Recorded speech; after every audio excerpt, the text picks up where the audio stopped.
আসসালামু আলাইকুম। আমি পেট লাভার শ্রাবণী। আমার প্রচুর ঠান্ডার কারণে আমার ভয়েসটা একটু চেঞ্জ মনে হচ্ছে। আপনারা এখন যে র্যাবিটটি দেখছেন এই র্যাবিটটির বয়স হচ্ছে 4 থেকে 4.5 বছর।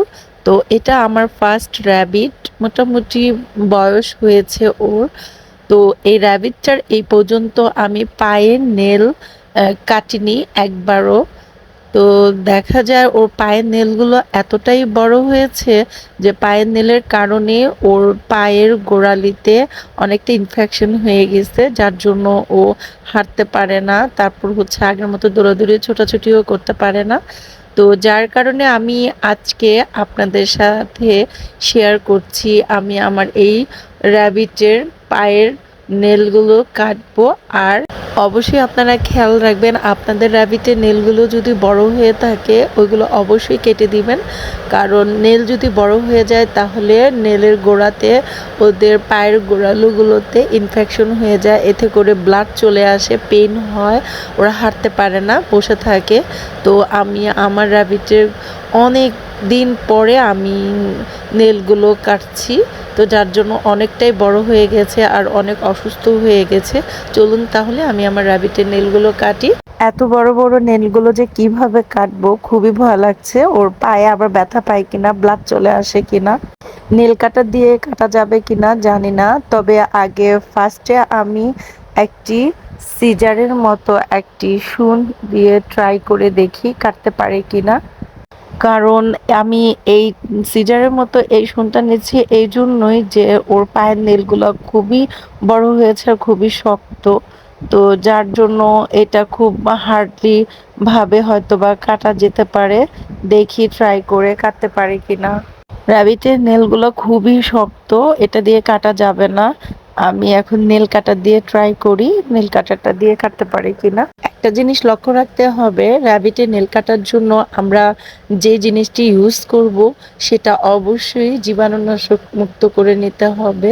আমি এই নেল কাটার আর সিজারটাতে আমি হ্যাক্সিসল দিয়ে ক্লিন করে নিয়েছিলাম। আবার অনেক সময় একটু ফুটন্ত গরম পানি দিয়ে একটু ওয়াশ করে নিতে পারেন, এতে করে ওদের যে নরম পাটা থাকে, যে নেল কাটলে ওদের পায়ে কোনো রকমের ইনফেকশনের সম্ভাবনা থাকবে না। দেখুন আমার র্যাবিটটার কত বড় বড় নেল হয়ে গেছে, ওর চলাফেরা করতে খুবই প্রবলেম হচ্ছিল। ওর নেলগুলো কাটবো কাটবো করে আর কাটা হচ্ছিল না, সুযোগ পাচ্ছিলাম না। তবে আর নেলগুলো না কাটলে খুব বেশি দেরি হয়ে যাবে, আমার এই সুইটিটা অসুস্থ হয়ে যাচ্ছে ধীরে ধীরে। এমনকি ওর পায়ের মধ্যেও গোড়ালিগুলোতে ইনফেকশন হয়ে গেছে, একদম হাঁটাহাঁটি করতে পারছে না। দেখুন বন্ধুরা, ঠিক আমি যেইভাবে নেল কাটার দিয়ে ওদের পাটাকে ধরে নেল কাটছি, আপনারাও ট্রাই করবেন এইভাবে করে ওদের খুব যত্ন সহকারে ওদের নেলগুলো কেটে দিবেন। আপনারা যদি বছরে একবার করে হলেও নেল না কাটেন তাহলে দেখা যাবে র্যাবিটের নেলগুলো বড় হতে হতে একসময় ওদের নেলের যে গোড়া অংশটা, সে পায়ের গোড়ালিগুলো আমার র্যাবিটের মতো ইনফেকশন হয়ে যাবে। পরবর্তীতে ওরা দেখা যাবে হাঁটতে পারবে না, পঙ্গু হয়ে যাওয়ার মতো অবস্থা হবে।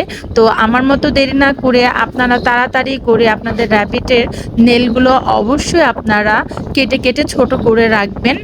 আর আরেকটা জিনিস লক্ষ্য রাখবেন যে আপনার র্যাবিটের কোনো রকমের নেল বড় হতে দিবেন না, তার মধ্যে যদি বড় হয়েও যায় তাহলে র্যাবিটের নেলের যে গোড়ালো অংশটা সেগুলোতে কোনো রকমের যেন ইনফেকশন না হয়। আর ইনফেকশন হয়ে গেলে সেই গোড়ালিগুলোতে একবার পচন ধরে আসবে আর ঘায়ের মতো হয়ে গেলে তখন এই পাগুলোকে সারাতে খুব সময় লাগবে, এমনকি সেই সময় ওরা অসুস্থ হয়ে যায়, খাবারও খেতে পারে না, মৃত্যুর মুখেও চলে যেতে পারে। বন্ধুরা, এই ছিল আপনাদের জন্য র্যাবিট সম্পর্কে আমার এই ভিডিওটি। বছরে অন্তত 3 থেকে 4 বার র্যাবিটের নেল কেটে দিতে হবে, কোনো রকমই যেন র্যাবিটের নেল বড় নাও হতে পারে। আর র্যাবিটের নেলের গোড়ালোতে ইনফেকশন হলে র্যাবিট হাঁটতে প্রবলেম হয়, এবং হাঁটতে প্রবলেম হলে ও ধীরে ধীরে অসুস্থ হয়ে যাবে, খাবারও খেতে পারে না। তো সেই ক্ষেত্রে অবশ্যই খেয়াল রাখবেন, র্যাবিটের নেলের প্রতি যত্নশীল হবেন। আর আমার এই ভিডিওটি কোনো উপকারে এসে থাকে আর ভালো লেগে থাকে অবশ্যই আমাকে সাপোর্ট করবেন। আর নতুন কোনো টপিকস নিয়ে আবারও চলে আসবো নেক্সট কোনো ভিডিও নিয়ে।